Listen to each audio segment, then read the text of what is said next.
bonjour à tous. Donc, je suis Valérie Ficheux, infirmière, thérapeute, coach énergéticienne. Et aujourd'hui, je suis avec Olivier Madelrieux. Bonjour Olivier. Valérie. Bonjour tout le monde. Donc, pour ceux qui ne me connaissent pas, je suis donc voilà, infirmière thérapeute et j'ai créé un accompagnement qui s'appelle Renaissance Cancer, le chemin de la victoire. Voilà. Bien. Petite subtilité.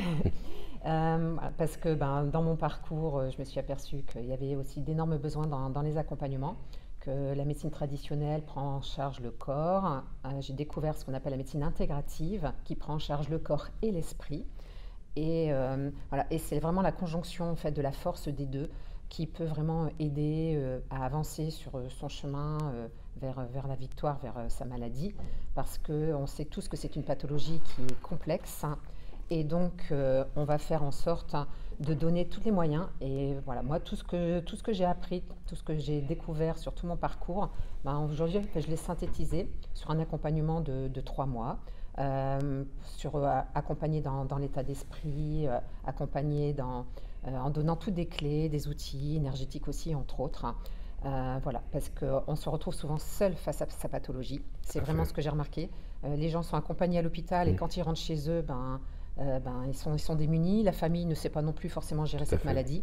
Et donc, ce que je veux, c'est vraiment être un soutien quotidien pour apporter en fait des clés et croire que oui, c'est possible en fait d'aller chercher cette victoire. Voilà. Donc, ce que je veux apporter aujourd'hui à ma communauté par des interviews, c'est aussi que j'ai rencontré beaucoup de gens, beaucoup de thérapeutes. Et tous m'ont dit, voilà, moi grâce en fait à mon accompagnement, à ma technique, j'ai pu soulager des personnes, soit dans la douleur, soit il y a des gens qui ont aussi guéri plus facilement de leur cancer, il y a plein de choses. Et donc je me suis dit, tiens, je vais présenter un petit peu toutes ces différentes thérapeutiques alternatives. Ouais.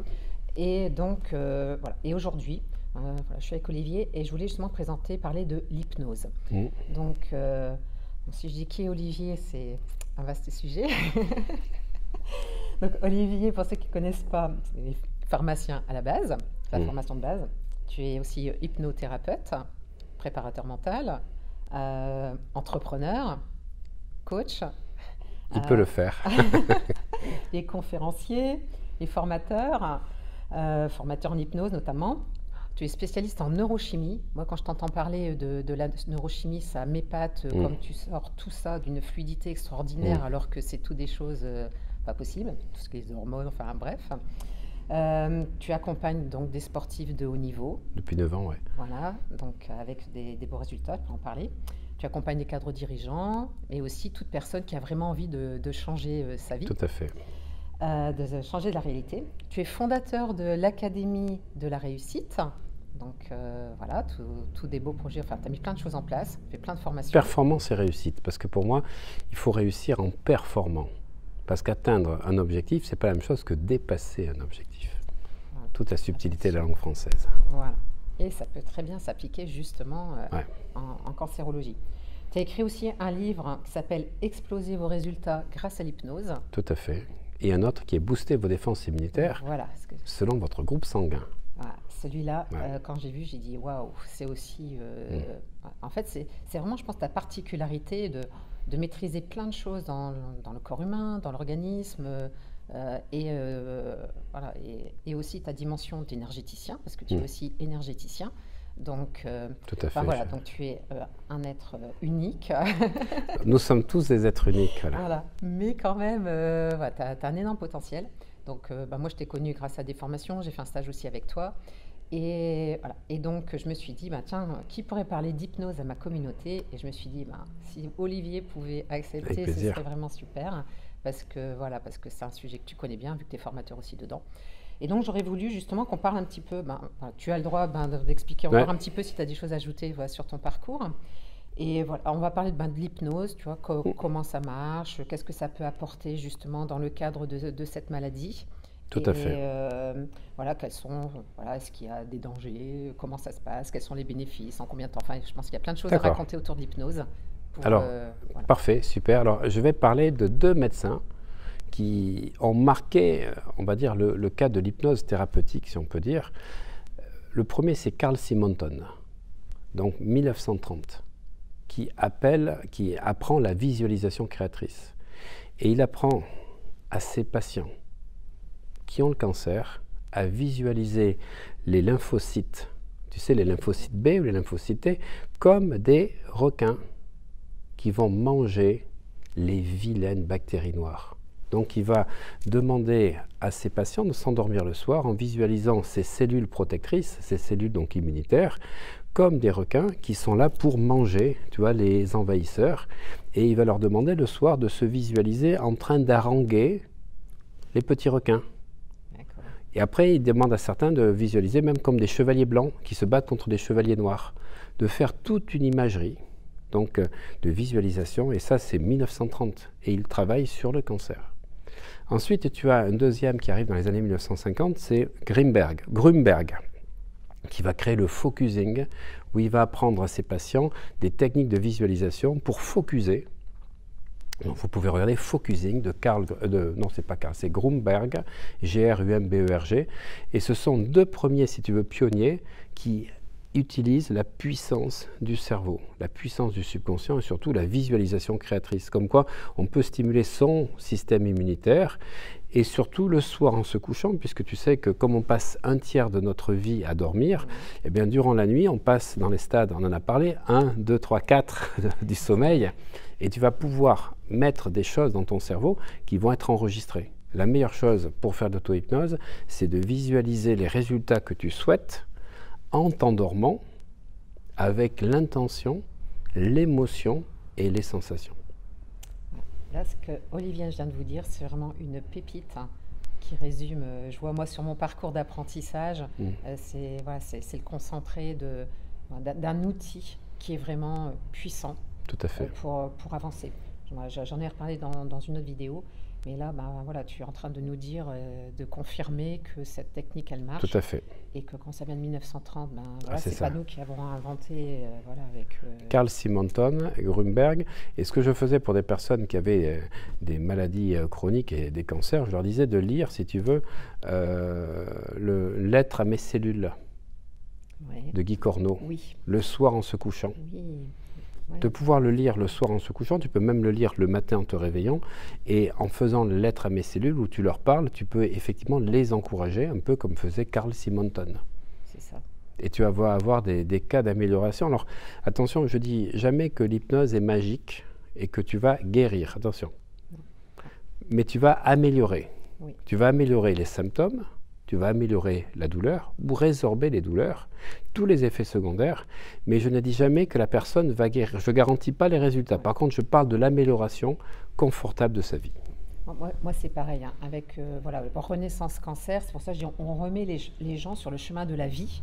Voilà, si ça va la victoire, ben c'est super, mais il faut déjà faire ses pas et essayer d'avancer. Et effectivement, voilà, je ne promets pas non plus de guérison, voilà, je le dis clairement, je le redis à chaque fois, mais c'est vrai que c'est important parce que voilà, on nous dit après on est des charlatans, etc. Donc ce n'est pas vrai. Voilà. Mais par contre, on a tout à fait des clés pour remettre l'espoir, remettre la vie en mouvement dans son corps. Et donc, toi, voilà, c'est un outil qui en fait partie. Si tu veux, si on parle de l'hypnose s'adresse au subconscient. Alors, certains vont parler d'inconscient, ça c'est, on va dire, la PNL ou l'école française parle d'inconscient, c'est ce qui n'est pas conscient. Moi, je préfère dire inconscient et subconscient, parce que dans l'école d'hypnose américaine, on parle plutôt de conscient, d'inconscient, de subconscient. L'inconscient, c'est tout ce qui est émotion, traumatisme, mémoire, douleur. Le subconscient, c'est le robot, c'est celui qui n'a pas d'émotion. Ils travaillent tous les deux. Parce que le thalamus, c'est effectivement donc les émotions, c'est le cerveau limbique, qu'on appelle aussi cerveau mammalien. Et sous le thalamus, tu as l'hypothalamus, qui est un peu une partie du tronc cérébral et qui va effectivement travailler sur, 1, les mécanismes physiologiques du corps et 2, les schémas d'apprentissage. Donc quand vous voulez changer, il faut s'adresser au subconscient. C'est le subconscient qui a enregistré, si tu veux, des réseaux neuronaux, qui a créé des réseaux neuronaux. Et tout ce que tu fais dans la vie, ça commence toujours par la conscientisation. Tu vas apprendre à conduire. Ben, la première fois, tu découvres qu'il y a 3 pédales, tu n'as que 2 pieds. Ça, tu as découvert avant. Mais tu découvres les 3 pédales. Et donc, voilà, comment il faut faire? Il faut passer, il faut débrayer. Attends, je fais ci. Tu réfléchis. Regardez comment vous conduisez aujourd'hui, vous ne réfléchissez pas, ça se fait automatiquement. Ça se fait automatiquement parce que ça a été passer dans le subconscient. Ça crée des connexions neuronales. Donc on a tout un tas de schémas que l'on peut changer, mais uniquement par la répétition ou par la visualisation en état hypnotique. Et donc c'est dans le subconscient qu'on peut changer les schémas mentaux, donc l'apprentissage pour la douleur ou autre, et surtout les mécanismes physiologiques du corps.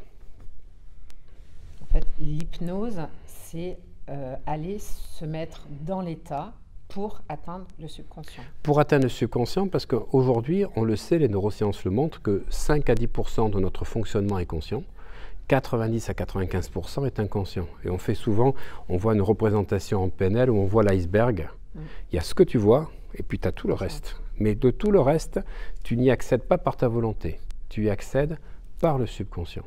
Et le subconscient, tu y es au moins un tiers de ta vie, toutes les nuits, quand le mental se calme. Et donc, c'est super important, les 5 dernières minutes de ta journée. Quand tu bascules, j'aime bien dire, dans le subconscient universel. J'aime pas l'inconscient collectif, je préfère dire le subconscient. J'aime pas mélanger aux autres. Inconscient collectif, ça fait un peu... Il ne faut pas se mélanger, il faut se retrouver avec soi-même. C'est ça, tout à fait. C'est le but de la nuit, c'est se retrouver avec soi-même pour justement se reprogrammer. Tout à fait, c'est ça. Voilà, donc grâce à l'auto-hypnose, vous allez pouvoir vous reprogrammer. Grâce à l'hypnose, vous allez pouvoir être accompagné. Et regardez les travaux déjà de Simonton, Carl Simonton et Grunberg, qui ont travaillé déjà en avant-pionnier, donc il y a 90 ans et 70 ans, pour les améliorations de maladies chroniques et de cancer. Vraiment pour que le patient soit autonome. D'accord. Donc en hypnose, donc, soit les gens peuvent se faire accompagner par un hypnothérapeute. Ouais. Voilà. Et il y a aussi la possibilité de faire de l'auto-hypnose. Tout à fait. Donc, chez soi, on peut apprendre quelques méthodes pour arriver à gérer sa problématique du moment, en fait. Tout à fait. Qui peut être la douleur ou qui peut être autre chose. Exactement. Parce qu'en hypnose, on arrive aussi à soigner sa douleur. Exactement, exactement. Et pour répondre à ta question, je viens de refaire la semaine dernière la formation d'auto-hypnose. Il y avait 13 modules, je suis passé à 29, où je donne plein d'exercices pour que les personnes puissent se reprogrammer elles-mêmes. Ce que j'aime, c'est rendre les gens autonomes, pouvoir écouter avec des oreillettes ou casques. Et qu'est-ce qu'ils vont faire? Ils vont pouvoir se reprogrammer et pouvoir apprendre la liberté. Donc c'est vrai qu'Olivier a plein de formations. Mais tu pourras mettre le lien si tu souhaites. Ouais, et on mettra le lien de la formation. Et j'en ai une sur les douleurs, bien sûr. Aussi. Techniques sur les douleurs qui sont absolument incroyables parce que je fais des hypnoclasses, c'est-à-dire des webinaires avec des hypnothérapeutes. Et celui sur les douleurs, j'ai fait 7 démos en live avec 7 hypnothérapeutes. Des démonstrations que je fais en parlant avec eux sans faire de l'hypnose. Et ça marche parce que je reprends les principes qu'un peu Simonton ou Grunberg avaient expliqué. Et là, c'est absolument incroyable. Les gens n'en reviennent même pas. Ils ont une douleur à 10, à 8, à 6 et ça passe à 0. Voilà, ça, c'est fabuleux. Bon, j'essaierai pour vous. J'ai toujours une douleur qui traîne aussi quelque part. Il n'y a aucun effet secondaire en hypnose, il n'y a pas de danger. Il n'y a pas d'effet secondaire, sauf que voilà, l'hypnose n'est pas possible pour les personnes qui sont schizophrènes ou qui ont des bipolarités très fortes. Parce que si tu veux, comme on est dans un état dissocié de conscience, on va aggraver l'état. C'est-à-dire, si tu fais l'hypnose sur un schizophrène, tu endors Dr Jekyll, mais tu ne sais pas s'il va se réveiller en Jekyll ou en Hyde. C'est ça le problème. Donc, voilà, donc sur les problèmes psychologiques graves comme la schizophrénie, ce n'est pas autorisé. Quelqu'un qui fait une séance d'hypnose, ça se déroule comment une séance d'hypnose? Séance d'hypnose, on va avoir le recueil des données là, pendant 15 minutes, si tu veux un peu la plainte du patient, on appelle ça une anamnèse. Et puis ensuite, une fois qu'on a recueilli les informations, on va pouvoir demander à la personne soit de s'allonger sur un fauteuil, soit de rester assis. Moi, je préfère avoir un fauteuil où la personne choisit la position. L'hypnose moderne, aujourd'hui, c'est assis sur une chaise. Moi, je trouve qu'il n'y a pas ce côté lâcher-prise non plus total. Et à partir de là, on va commencer par induire une induction. Une induction, c'est quoi? C'est de faire une dissociation du corps et de l'esprit pour que le mental soit plus présent et que le corps, si tu veux, puisse totalement se relâcher. Donc on appelle ça une induction, c'est une dissociation. Et puis ensuite, on va faire un approfondissement pour aller de plus en plus loin, pour couper avec le mental, entendre moins de bruit extérieur. Et puis on va faire les protocoles correspondants. On va, en tout cas, moi, ce que je suggère tout le temps, c'est de faire des ancrages pour garder l'état Les ancrages, c'est un geste, par exemple, pouce index, poing fermé, pour que chaque fois que tu le refasses, tu retrouves dans ton subconscient ces ressources en toi, pour pas que la personne soit dépendante de moi, et c'est ce que j'apprends dans l'auto-hypnose. Et après, on va faire ce qu'on appelle une futurisation, c'est-à-dire futuriser ton futur avec ces nouvelles ressources. Donc ça te permet de changer de ligne de vie, de ne pas te programmer ton futur par rapport à ce que tu as vécu, parce que ton futur ne dépend pas de ton passé. Parce que sinon, si vous croyez encore que votre futur dépend de votre passé, il ne faut surtout pas m'écouter, parce que ça veut dire que je ne peux rien faire pour vous. Et Valérie non plus. Ton futur dépend de ce que tu décides maintenant, et pas de ce que tu as vécu avant. Et on va réveiller la personne, voilà, réassocier. Ok. Donc on vit dans l'instant présent. Ouais. Le passé, c'est dépassé. Ouais, le passé n'existe plus. Hein. Voilà. C'est juste des souvenirs, mais qui nous conditionnent. C'est ça le problème. Il faut arriver en fait à mettre, à se sentir bien justement dans l'instant présent et puis être aussi dans l'envie d'avancer. Parce que si on n'a pas non plus l'envie d'avancer, déjà il ne se passera rien. C'est ça. Et celui qui est dans la complainte, il ne pourra pas avancer. C'est ça, victimisation. La victimisation. Et je trouve que le système de santé français, en tout cas, nous complaît dans un système, c'est ne pas être malade et pas être en bonne forme ou en santé. C'est-à-dire que les Allemands, eux, c'est le Heilpraktiker, c'est pratiquer l'état de forme, d'être en bonne santé. Nous, on cherche à ne pas être malade. En fait, on est malade ou on n'est pas malade. Non, tu devrais être en bonne santé ou pas en bonne santé. Mais déjà, tu n'orientes pas ton énergie sur la même chose. C'est vraiment des subtilités qui sont hyper importantes, notamment pour le cerveau, pour le mental aussi. Parce que c'est vrai qu'à chaque fois, c'est le mental qui nous empêche beaucoup d'avancer. Et voilà. Et là, en hypnose, le but, c'est justement d'aller décorréler ce mental. C'est ça. Et moi, personnellement, je dis, alors je sais, beaucoup de gens souffrent des maladies, mais dans le développement personnel, j'ai toujours expliqué que le bien-être, ce n'était pas le point d'arrivée, c'est le point de départ. Et en fait, quand tu as une maladie, il faudrait déjà fixer une date limite avec ton subconscient sur cette maladie. Je décide que maintenant, je me débarrasse de ça. Autrement dit, je suis déterminé à tout mettre en œuvre pour obtenir tel résultat. Eh bien, ça change totalement les choses que de dire « j'espère que je vais guérir ». Non, j'espère pas, je suis déterminé à obtenir ce résultat et à me débarrasser de tout ce qui m'a amené dans cet état-là.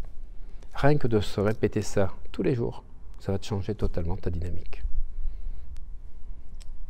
Notez bien, réécoutez, renotez, mais c'est vrai, ce sont des principes que je connais qui sont puissants. Voilà, moi, j'avance aussi au quotidien avec tous des mantras comme ça aussi, et tout à fait. Il faut mettre en application. Et par rapport à l'hypnose, il y a, est-ce que ça marche mieux justement sur certaines indications que sur d'autres Alors, si tu veux, l'hypnose va apporter des ressources. Alors, des fois, on a des ressources pour guérir, des fois, on a des ressources pour enlever ce qui nous fait souffrir.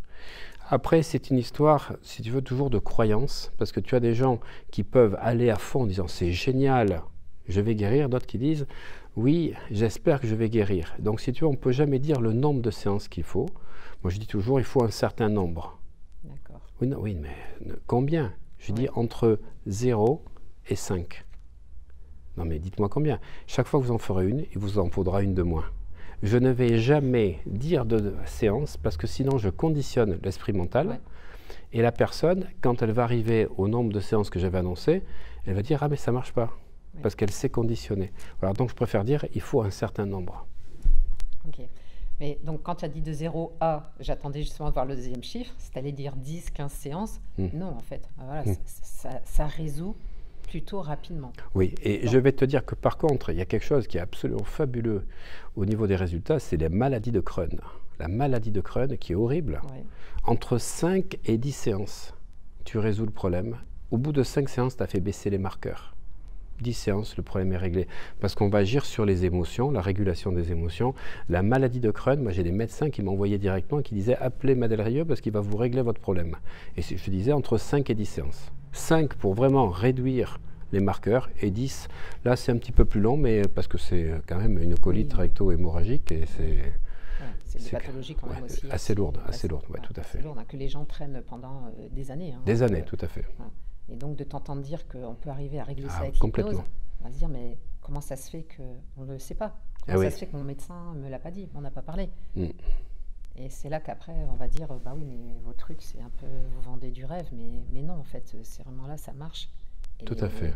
tu as des patients pour témoigner de tout ça en plus. Mais si tu veux, pour moi, le problème de l'hypnose en France, c'est qu'on a eu un combat au début du XXe siècle entre l'école de Bernheim, qui était l'école de Nancy, qui a formé entre autres Freud, on ne le sait pas, mais il était formé à l'hypnose.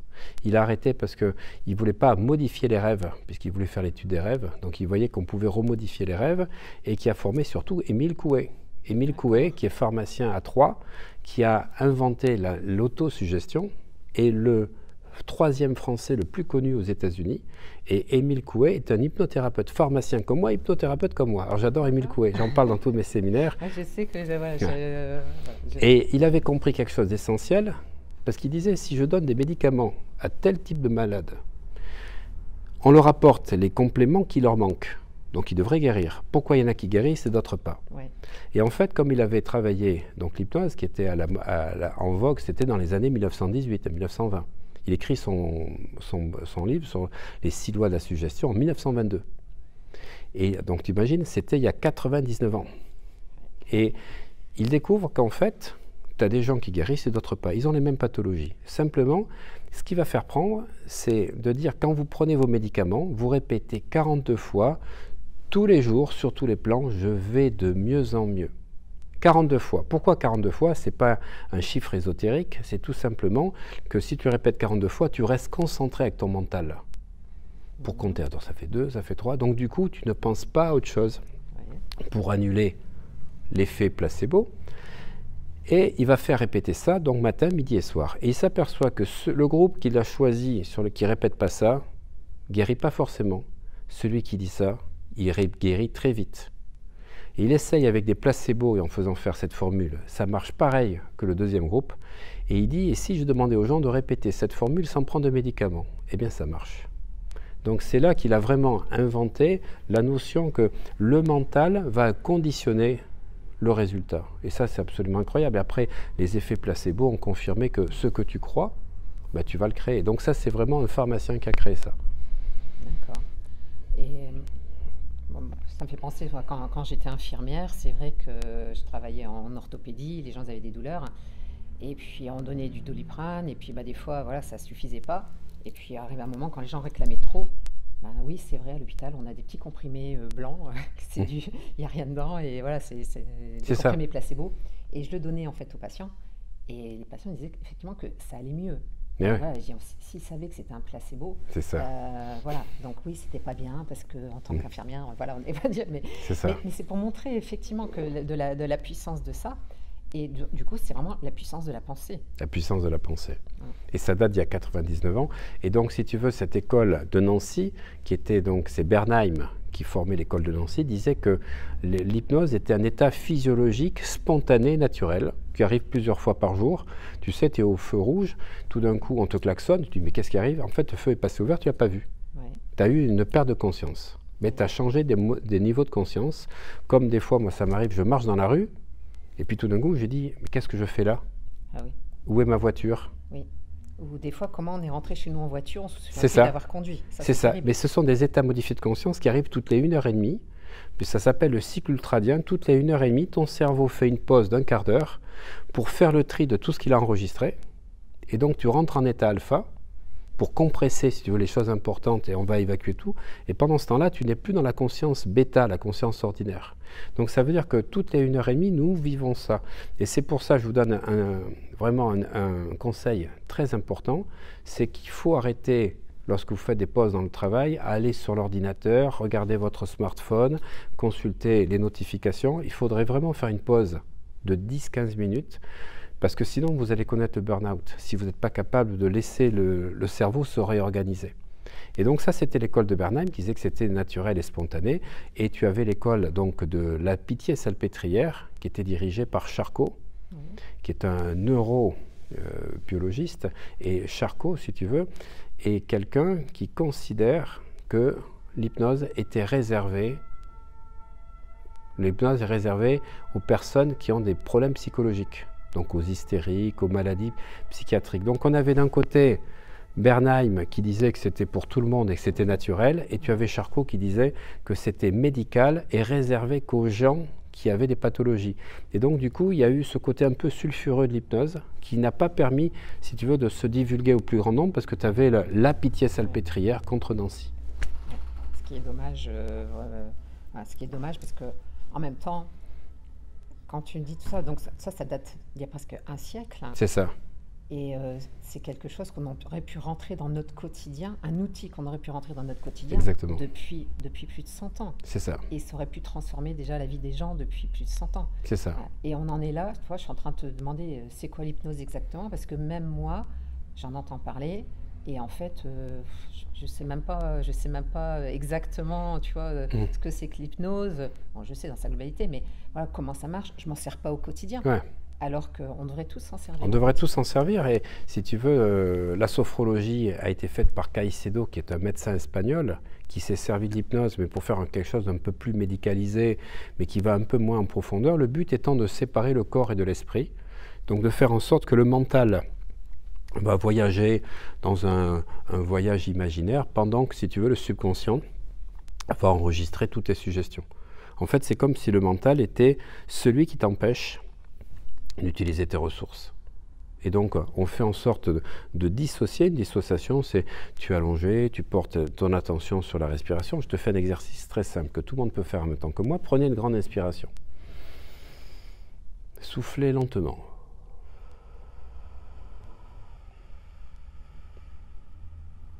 Voilà, prenez une nouvelle grande inspiration. Soufflez doucement, plus doucement qu'à l'inspire.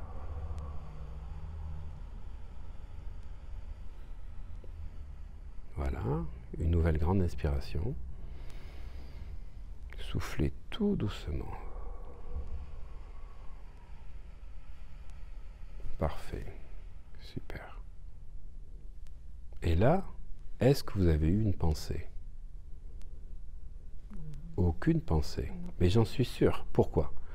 Parce que comme tu portes ton attention sur ta respiration et que la respiration, elle est gérée automatiquement par ton subconscient. Ce sont les mécanismes physiologiques du corps. Pour changer ta respiration, pour pas que ce soit automatique, tu es obligé de porter ta concentration sur la respiration. Du coup, tu n'as pas ton attention sur le reste. Tu as fait un défocus en fait. C'est ça, un défocus. On parlait du focusing de Grunberg, c'est un peu ça qu'on va retrouver, mais ça veut dire que si vous portez votre attention sur votre respiration pendant 3 respirations, c'est un pattern 3, eh bien vous n'avez plus aucune pensée parasite. Donc on commence par la respiration, puis ensuite on va détendre le corps, faire en sorte de relâcher les tensions, et puis on va accompagner dans une rêverie. Voilà, on va faire des approfondissements pour aller plus loin, mais déjà le mental n'est plus là. Donc si le mental n'est plus là, eh bien ton subconscient est perméable à toutes les suggestions. Il y a une ouverture. Tu as une ouverture, c'est ça. Ok. Et la respiration qu'on vient de faire là, juste là, c'est aussi un exercice. Voilà, quand on est trop dans le mental, trop dans le stress. C'est ça. Notamment, je pensais justement voilà, à la maladie, la cancéro, et on se sent un peu dépassé, débordé. C'est vrai que de se mettre dans un état comme ça, se poser et respirer, déjà, ça chasse une partie du stress c'est ça. Naturellement. Et je montrais à Valérie un exercice que vous pouvez tous faire, c'est programmer votre smartphone ou votre téléphone pour qu'il sonne toutes les heures. Et toutes les heures, vous faites 3 choses. Quand la sonnerie retentit, sur quoi porter mon attention? Peut-être la douleur, sur quoi pourrait porter mon attention et sur quoi je vais porter mon attention. Et vous faites 2 minutes de respiration lente et profonde et vous allez voir que ça va changer votre vie. À faire, donc toutes les heures. C'est ça. Et avec un bénéfice, en 2-3 jours, tout à fait. On sent rapidement le bénéfice que ça complètement, apporte. Voilà. Et vous allez comprendre ce que c'est que de couper avec le mental et de porter son attention sur autre chose. Et en même temps, je dirais, c'est se reconnecter à la vie aussi, ouais. De s'arrêter toutes les heures, d'arrêter d'être dans l'activité, le brouhaha. C'est ça. Et puis, voilà, et se reconnecter avec soi-même. Tout à fait. Voilà, ça permet d'avancer plus Exactement. sereinement. Ok. Bon. Est-ce qu'il y a autre chose à ajouter sur l'hypnose? Non, je crois qu'il n'y a plus qu'à pratiquer, voilà. à expérimenter. Donc, soit vous voulez pratiquer par vous-même, donc il existe l'auto-hypnose, donc je mettrai les liens de la formation là, dans la description. Ou la douleur. Ouais. Voilà, vous faites la douleur aussi. La douleur. Et sinon, ben, voilà, rapprochez-vous d'un hypnothérapeute. Voilà, il y en a un peu partout. Ça vient l'idée. On entend parler de hypnose ericksonienne. Est-ce que voilà, c'est des courants, c'est des courants. Si tu veux, l'hypnose ericksonienne est une approche, on va dire, plus légère quelque part. Elle est conversationnelle, donc tu n'as pas besoin de te mettre sur un fauteuil, tu restes assis, tu discutes, et ça permet déjà de faire une diversion du mental. Mais pour moi, si tu veux, ce sont des courants. C'est comme si la personne me dit revers, ou coup droit, ou lobe. Non, tu joues au tennis. Quand tu joues au tennis, tu dois savoir tout faire. Voilà. Ok. Ah, voilà, je trouve que c'est bien, parce qu'on voilà, entend parler de choses et puis on aime bien savoir à quoi ça correspond. Ok. Bon, ben, merci Olivier. Merci Valérie. Voilà. N'hésitez pas à liker cette vidéo, à la partager, à vous abonner à la chaîne. Parfait. Et puis aussi à suivre Olivier parce que c'est une pointure. Vous apprendrez plein de choses avec lui. Qui sont 43. Ouais, tu vois. Voilà. Je te fais rire. Voilà. Ben, à bientôt. Merci Olivier. À bientôt. Merci à toi d'avoir Valérie. donné un petit peu de ton temps pour. Merci voilà. à toi.